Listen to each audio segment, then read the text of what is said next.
قبلے کی طرف تھوکنا غسل کے دوران، قبلے کی طرف رخ ہونا یا سوتے میں قبلے کی طرف پیر پھیلانا، ان کا کیا حکم ہے؟ قبلے کی طرف تھوکنا بھی جائز نہیں ہے، قبلے کی طرف رخ پاؤں کرنا بھی جائز نہیں ہے، البتہ غسل کرنا قبلے کی طرف رخ کر کے اس میں کوئی حرج نہیں ہے، ہاں استنجا کرنا جائز نہیں ہے۔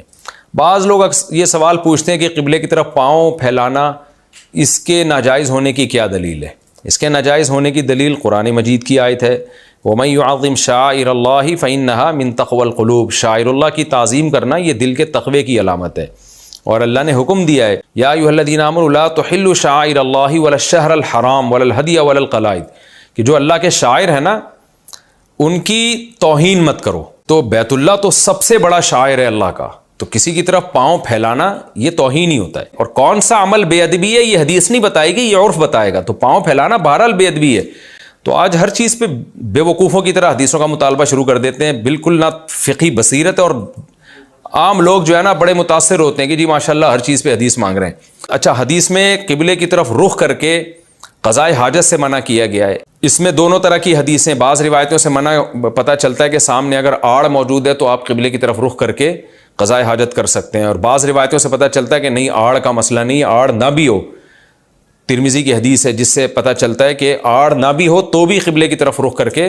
قضاء حاجت ناجائز ہے۔ تو احناف نے اس بارے میں بیت اللہ کی تعظیم کے پیش نظر اسی قول کو لیا ہے کہ جن صحابی کا یہ قول تھا کہ قبلے کی طرف رخ کر کے پیشاب کرنا یا پشت کر کے پیشاب کرنا علی الاطلاق حرام ہے، احناف نے احتیاط کے پیش نظر اسی قول کو لیا ہے۔ تو